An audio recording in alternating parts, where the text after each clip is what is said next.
Prezidentimiz islohotlar natijasida Farg'ona viloyatining Vodil shaharchasi ayni vaqtda turistik zonaga aylanib bormoqda. Aholining asosiy daromad manbai esa aynan shu yo'nalishdan. Bu yerning so'lim tabiati, barhavo havosi esa O'zbekistonning barcha hududlaridan yurtdoshlarimizni aynan ushbu hududga jalb qilmoqda. Vodil shaharchasi Qirg'iziston bilan chegaradosh, tog' yonbag'rida joylashgan go'zal maskanlardan biri. Bugun bu hudud o'zining betakror tabiati bilan birga ichki turizm rivojlanayotgan manzil sifatida ham tobora ommalashib bormoqda. Prezidentimiz tashabbuslari asosida bu yerda turizmni rivojlantirishga alohida e'tibor qaratilmoqda. Uy mehmonxonalari, dam olish maskanlari tashkil etilib, sayyohlar uchun qulay sharoitlar yaratilmoqda.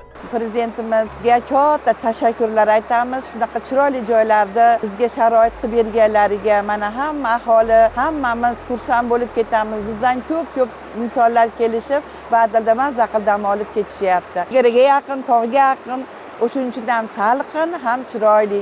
Balki O'zbekistonda turli tuman viloyatlardan kelib dam olishadi. Chunki bu bet juda salqin, so'lim. Prezidentimizga rahmat, shunaqa chiroyli so'lim joylarni bizga sharoitlar qilib yaratib berganlarga avvalambor tinchlikka rahmat. Mahalla tomonidan esa tadbirkorlar faoliyatini yo'lga qo'yishi va kengaytirishi uchun zarur imkoniyatlar berilmoqda. Hududimiz Qirg'iziston Respublikasidan chegaradosh Arab soyi va Chimyon soylari oqib o'tadi. Bu tabiatda ichki turizmni rivojlantirish uchun juda qulay joylashgan bo'lib, hozirgi kunda hududimizda 32 dan ziyod xonadonimiz uy mehmonxonalari tashkil qilgan. Bu ham bo'lsa prezidentimizni sa'y-harakatlari va talablari bilan misol ichki turizmni rivojlantirish bo'yicha mana hududimizda uy mehmonxonalar tashkil qilyapti. Buni kengaytirishda davom etyapmiz. Bu imkoniyatlardan avvalo mahalliy tadbirkorlar ham unumli foydalanmoqda. Avvallari bu yerlardan bunday daromad olishni tasavvur qila olmagan edik. Bugun yaratilgan sharoitlar tufayli bir mavsumda 100 million so'mgacha daromad topyapmiz deydi tadbirkorlardan biri. Xudoga shukr, mana 5 yildan beri turizm nimasiga aylanyapti. Vodil shaharchamiz. Bu yerda dam olish o'rni havolarimiz yaxshi, bu yerda sharoitlarimiz zo'r bo'lsa kelaveradi. Qashqadaryodan keldi, mana Surxondaryodan keldi, kechasi Buxorodan keldi.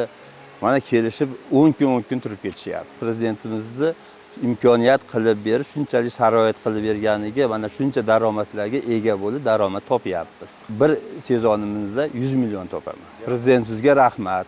Undan ham umri uzoq bo'lsa. Shunchalik sharoit qilib berdiki, undan oshiq mumkin bo'lmasa kerak. Agar siz ham Farg'ona viloyatining Vodil shaharchasiga yo'lingiz tushsa, albatta ushbu maskanga keling. Bahodir Maqsudov, Abdurahmon Rashidov, Ovozi informatsion dasturi uchun Farg'onadan maxsus.